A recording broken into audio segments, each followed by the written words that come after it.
আসসালামু আলাইকুম ওরহমতুল্লাহি অবরকাত। আহলান ওয়াসাহলান মাহে রমাদান।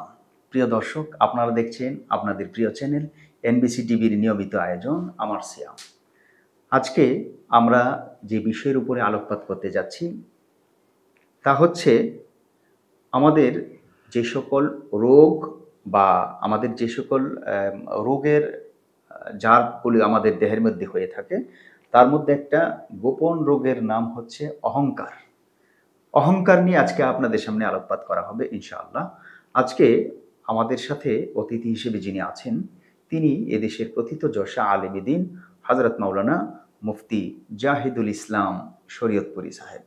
আসসালামু আলাইকুম ওয়া রাহমাতুল্লাহি ওয়া বারাকাতুহু। প্রিয় দর্শক, আজকে আমরা যে টপিকের উপরে আলোকপাত করতে যাচ্ছি তা হচ্ছে আজকে 23শে রমাদান, রমজান মাসের 23 তারিখ। আল্লাহ তাআলা নির্দিষ্ট এই বিষয়ের উপরে আল্লাহ তাআলা কথা বলেছেন, আর বলেছেন ওয়া ইবাদুর রহমান আল্লাযীনা ইয়ামশুনা আলাল আরদি হাওনা ওয়া ইযা খাতাবাহুমুল জাহিলুনা ক্বালু সালামা ইলা আখিরিল আয়াহ।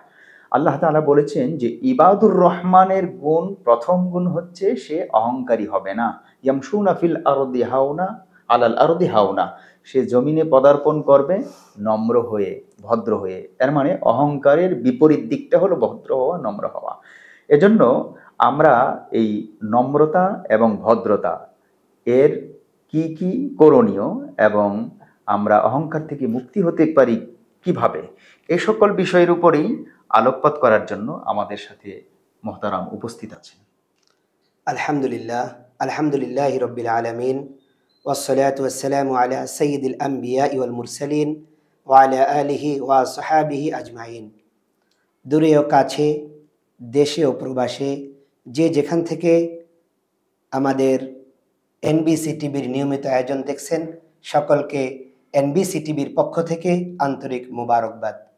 আলহামদুলিল্লাহ, সর্বপ্রথমে আমরা মহান রব্বুল আলামিন সূরা নিসার ভিতরে, সূরা নিসা আয়াত নং 36, রব্বুল আলামিন বলেন, ইন্নাল্লাহা লা ইউহিব্বু মান কানা মুখতালান ফখুরা।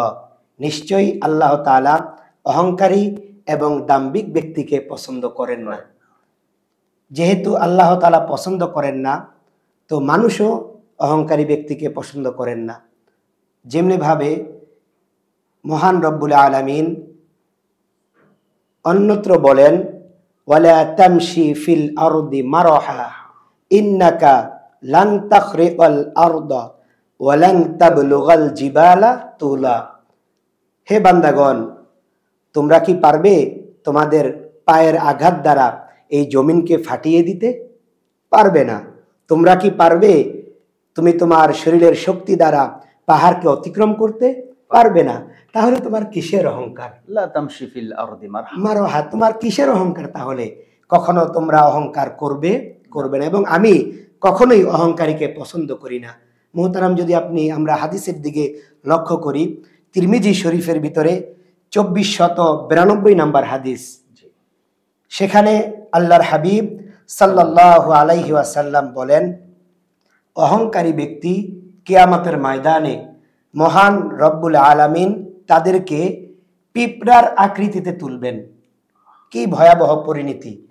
পিঁপড়ার আকৃতিতে অহংকারী ব্যক্তিকে কিয়ামতের ময়দানে উঠানো হবে, এবং ফেরেশতারা তাদেরকে টানতে টানতে বুলাস নামক একটি কয়েদখানা রয়েছে, জেলখানা রয়েছে, সেখানে নিয়ে যাবেন। বুলাস নামক জেলখানার ভিতরে নিয়ে যাবেন, এবং তাদেরকে খেতে দেওয়া হবে রক্ত এবং পুজ। নাউজুবিল্লাহ। তাহলে দেখেন অহংকারের কি পরিণতি। মানুষে অহংকার করে। সূরা হুজুরাতের 11 নম্বর আয়াতের ভিতরে রব্বে কারীম বলেন, ইয়া আইয়ুহাল্লাযীনা আমানু লা ইয়াসখর কওমুম মিন কওমিন আসা ইলা আখিরিল আয়া। যে হে মুমিনেরা, তোমরা কখনো মানুষ এবং মানুষে উঁচা নিচা অহংকার করবে না, তোমরা বিদ্বেষ করবে না। হতে পারে সে গরিব, হতে পারে সে ধনী, সবাই আমার বান্দা। মানুষ আমরা দেখি সম্পদের অহংকার করে, বড় লোক ছোট লোককে দেখতে পারে না, তার ভিতরে অহংকার চলে আসে। আমরা দেখি মানুষ ইলমের অহংকার করে, আমি বড় আলেম হয়ে গিয়েছি, কিন্তু না, এলেম দেওয়ার মালিক আল্লাহ। অহংকার করা যাবে না। মানুষ দেখি আমলের অহংকার করে, আমি বড় নামাজি, আমি বড় রোজাদার, আমি বড় পরহেজগার। এগুলো অহংকার মনের ভিতরে যখন বাসা বাঁধে, তখন আমাদের নেক আমল যেগুলো রয়েছে এগুলো আমাদেরকে ধ্বংস করে দেয়। হাদিসের ভিতরে এসেছে, ইয়াকুমুল হাসাদা ফাইন্নাল হাসাদা ইয়াকুলুল হাসানাতু কামা তাকুলুন নারুল হাতাব। যেভাবে আগুন শুকনা কাঠকে পুড়ে ছারখার করে দেয়, এমন অহংকার রিয়া যদি কারো মানুষের অন্তরে থাকে, তার নেক আমলগুলো এভাবে বরবাদ করে দেয়, নষ্ট করে দেয়। শুধু তাই নয়, আমরা যদি আরো দেখি, এই অহংকারের যে মূল পরিণতি রয়েছে, করুণ পরিণতি রয়েছে, যে মহান রব্বুল আলামিন তাদের দিকে কখনো নেক দৃষ্টি দিবেন না, তাদের দিকে মায়ার নজরে তাকাবেন না। এবং মানুষ অহংকারের প্রকার রয়েছে, এই প্রকারের ভিতরে মানুষ তিনটা বিষয়ে বেশি অহংকার করে। এক নম্বরে মানুষ অহংকার করে আল কিবরু আলাল্লাহ, রবের সাথে অহংকার করে। যেমন রবের সাথে কেমন অহংকার করে, ফেরাউন যেমন বলেছিল আনা রব্বুকুমুল আলা, আমি হচ্ছি তোমাদের বড় রব, আল্লাহর সাথে অহংকার করলো। দ্বিতীয় নম্বরে মানুষ আল কিবরু আলাল মুরসালিন, নবীদের সাথে অহংকার করে। যেমন মুসা আলাইহিস সালাতু ওয়াস সালাম এবং তার ভাই হারুন আলাইহিস সালাতু ওয়াস সালাম যখন তারা দ্বীনের দাওয়াত নিয়ে গেলেন, তখন তারা বলতে লাগলো যে তারা তো আমাদের মতন, তাদের আমরা নবী হিসাবে মেনে নিব। শুধু তাই নয়, আমাদের প্রিয় নবী সাল্লাল্লাহু আলাইহি ওয়াসাল্লাম যখন নবুয়ত প্রচার করতে লাগলেন, তখন তারা বলল আব্দুল্লাহর বেটা মুহাম্মদ সাল্লাল্লাহু আলাইহি ওয়াসাল্লাম, তাকে আমরা নবী হিসাবে মেনে নিব। এই যে অহংকার, নবীদের সাথে মানুষ অহংকার করতে শুরু করলো। এরপরে তৃতীয় নম্বরে অহংকার হচ্ছে আত-তাকাব্বুরু আলান নাস, মানুষ মানুষে অহংকার করে।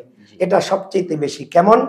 মহান রব্বুল আলামিন বললেন, ক্বালা মা মানাকা আল্লা তাসজুদা ইয আমারতুক ক্বালা আনা খায়রুম মিন খলাকতানি মিন নারিউ ওয়া খলাকতাহু মিন তিন। সূরা আরাফ আয়াত নাম্বার 12 এবং 13। রব্বে কারীম হযরত আদম আলাইহিস সালাতু ওয়াস সালামকে সৃষ্টি করলেন এবং ফেরেশতাদেরকে বললেন, তোমরা আদমকে আমার হুকুমের সিজদা করো।